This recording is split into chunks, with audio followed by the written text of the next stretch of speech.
What genes control cancer cell growth and suppression? Imagine your cells as tiny factories that grow, divide, and work together to keep you healthy. But sometimes, these factories go into overdrive, leading to uncontrolled growth that forms tumors.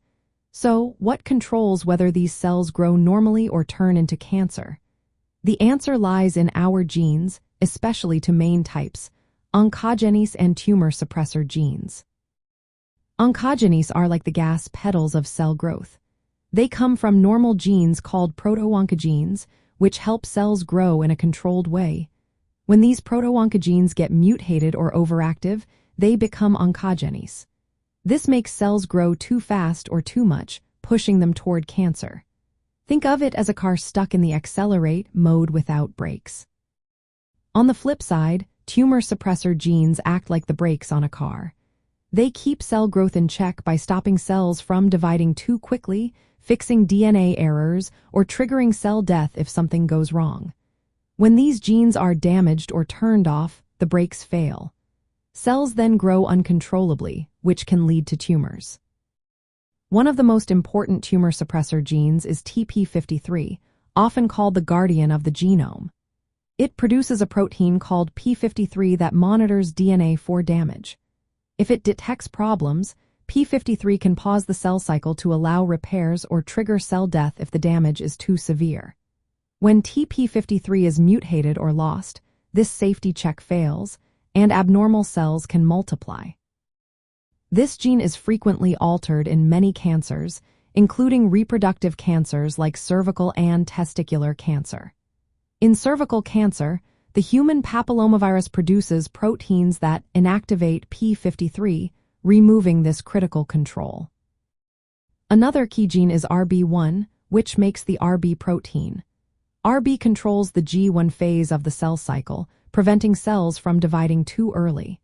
If RB1 is mutated or missing, cells can rush through the cycle unchecked, leading to cancer. RB1 mutations are linked to various cancers, including some testicular cancers. BRCA1 and BRCA2 are genes involved in repairing damaged DNA. When these genes are working properly, they help keep our genetic material stable. But mutations in BRCA1 or BRCA2 impair DNA repair, allowing damage to accumulate. This increases the risk of reproductive cancers like breast and ovarian cancer. Another important gene is CDKN2A, which encodes P16. This protein inhibits enzymes called cyclin-dependent kinases that push the cell cycle forward. When P16 is lost or inactivated, cells can divide uncontrollably. Lastly, WT1 is a gene that helps regulate growth factors, which are signals that tell cells when to grow.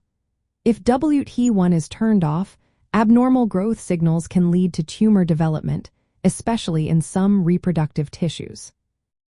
In reproductive cancers like cervical and testicular cancer, disruptions in these genes and their pathways are common. For example, in cervical cancer, the human papillomavirus produces proteins that disable p53 and RB, removing the cell's natural brakes and allowing cancer to develop. In summary, the balance between oncogenes and tumor suppressor genes is vital for normal cell growth. When oncogenes become overactive or tumor suppressor genes are damaged, this balance tips, leading to uncontrolled cell growth and cancer. Understanding these genes helps scientists develop targeted treatments and early detection methods.